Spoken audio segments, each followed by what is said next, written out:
Hi everyone, I hope you're all doing good. I'm so glad to be able to share with you today an important lesson that I learned from a very special character in the Bible. Now, because it's the day in between Good Friday and Easter, and as we celebrate Jesus this weekend, I wanted to talk to you about this one character who was always there with Jesus, even in the in-betweens. Now we read in John chapter 20 verses 11 to 18 that when Jesus rose from the dead, the very first person to see him alive was Mary Magdalene. Now who was Mary? In Luke chapter 8 verses 1 to 3 we read that she was a woman who was suffering with 7 demons.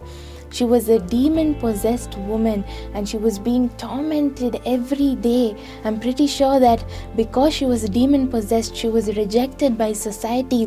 She would have been so unloved and she would have gone through so much of difficulties and so much of loneliness. But the Bible says that Jesus healed her and set her free from all her demons. And since that day, along with a few other women, Mary followed Jesus and served him. Now these women, they served Jesus with their own money and their own resources. They left everything behind and they traveled with him. And I would always think how Jesus, he called the disciples and he told them to follow him. So they began to follow him. But when it comes to these women, when it comes to Mary, Jesus didn't even call her. Jesus didn't even tell her, follow me, serve me, but she still did it. Why did she do that? She did it out of her love for him, because she experienced the freedom he gave. She experienced the healing and the love of Jesus.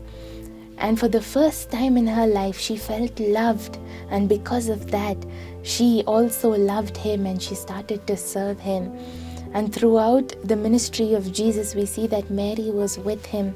And even in his most difficult time, when he was crucified, when in the day when he was buried, even in the in-betweens, Mary was the only one who was with him. We see that those who were called, the disciples, the followers of Jesus, there were times when they betrayed him, they denied him, they were selfish, they thought of themselves, they thought of their own safety, their lives were in danger, their families were in danger, and out of their fear, they ran away. Not one person was with Jesus when he was going through a difficult time.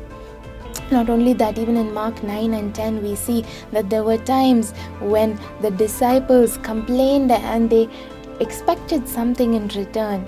We see that James and John, they tell Jesus, God, we ask you one thing, that in glory in heaven we will be seated in your right and your left hand. Even Peter says, say, Jesus, we have left everything and we have followed you. And Jesus tells him, you will surely have your reward. But throughout the ministry of Jesus, we see that not once did Mary complain or she didn't expect anything in return.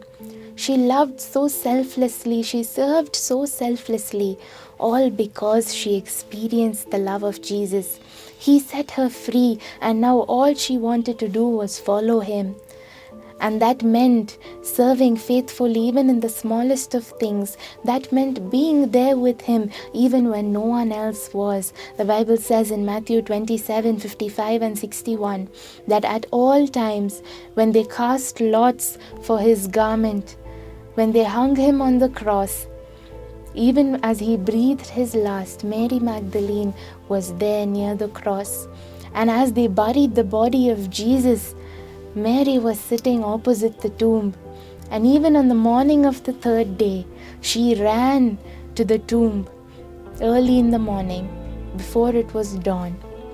She was always there with Jesus, even in the in-between, even before the big victory, even in the times of hopelessness and uncertainty and sorrow. She never left his side. She held on to him. She continued to serve him when things got difficult. And because she held on, God rewarded her. What a privilege that she was the first person to meet Jesus when he rose from the dead. She was the first one to see his face when he was alive. She was the first one to speak with him. And Jesus rewarded her because she served so faithfully. Today, how many of us can do that? Before our big miracle, before our big breakthrough, even if we are not called, even if God has not spoken to us yet, because He loves us, and out of our love for Him, how many of us can serve Him wholeheartedly without expecting anything in return? How many of us can cling to Him even in the in-betweens like Mary did? How many of us can be there for Him even when things get difficult, who can continue to serve Him faithfully in the smallest of things? If we can do that like Mary, if we can serve Jesus out of our love for Him, and not just because we are called, or not just because Jesus wants us to do that, not just because we are forced to do it or that is what we should do, but out of our love, when we serve Him, we will surely have our reward too. We will be able to have that encounter with Jesus. Such a beautiful privilege to be able to see the Son of God face to face in all His glory, when He conquered death, when He defeated the grave, and when He rose to life. She was the first one, and she was a woman.